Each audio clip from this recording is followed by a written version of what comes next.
Bonsoir. Déjà, d'où nous vient cette tendance de revendre ces cadeaux de Noël? Alors, je voudrais, dans un premier temps, un peu minimiser le phénomène. Selon une étude faite par l'entreprise Kantar, ça concernerait un Français sur 10. Donc, il faut quand même relativiser, hein. C'est pas 90% des Français qui revendent leur cadeau.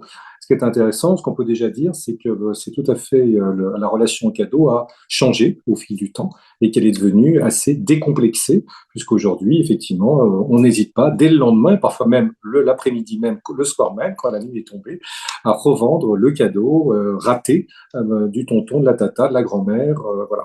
Alors, il y a beaucoup de choses à dire, mais l'idée est là. Parce qu'il y a eu une évolution de ce phénomène également. Exactement. Exactement, il y a eu une évolution parce que dans un premier temps, vous l'avez dit tout à l'heure, on avait toujours la possibilité de rapporter le cadeau. Donc, on vous offre un livre qui vous plaît pas, ben, vous allez voir le libraire et puis vous avez en général un bon d'échange.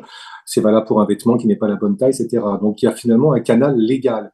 Ce qui est l'autre canal qui est tout aussi légal, mais qui est moins spontané, c'est d'aller sur des sites de revente, parce que l'idée là n'est plus de rendre l'objet, mais de le transformer en argent. Alors, c'est ça, moi, qui me paraît intéressant d'un point de vue sociologique. C'est-à-dire qu'en fait, quand je parle de décomplexion, c'est pas tellement dire que le cadeau est raté, c'est de dire que le cadeau peut devenir une source de revenus. Alors, on a envie, on pourrait dire, bah, dans ces cas-là, Coco, tu n'avais qu'à demander de l'argent à la grand-mère. Tu n'avais pas besoin de lui demander un pull pour découvrir que c'était un pull moche. Donc, vous voyez, on est pris entre deux feux. C'est-à-dire que d'un côté, on n'ose pas trop demander de l'argent, parce qu'en fait, demander de l'argent à Noël, c'est pas toujours bien vu, parce que voilà, la religion, les traditions. Alors, c'est un truc un petit peu en loose day comme ça, parce que on n'ose pas demander de l'argent, mais sitôt le cadeau arrivé, s'il ne vous plaît pas, eh bien, vous n'avez aucune hésitation à le transformer en argent.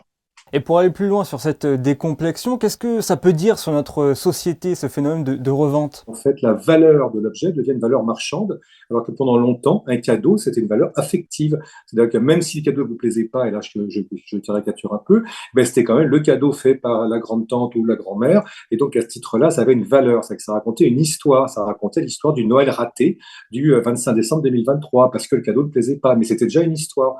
Et aujourd'hui, les objets deviennent effectivement réduits à leur valeur d'objet, c'est-à-dire à leur valeur marchande. Et puis, cette année, il y a quand même un contexte inflationniste qui fait que avoir de l'argent, eh bien, ça permet de se faire plaisir pour d'autres choses ou de payer des contraintes, etc.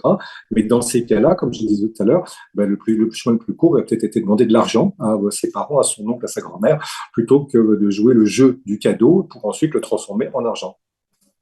Finalement, y a-t-il des mauvais côtés à revendre ces cadeaux?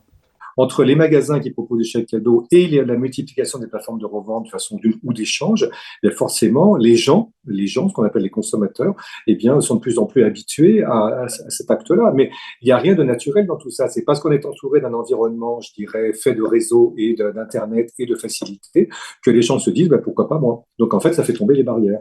Merci beaucoup pour vos Je éclairages, vous en Patrice prie. Duchemin, et je vous souhaite Voilà. une excellente fin d'année. Eh bien, vous aussi, très bonne année.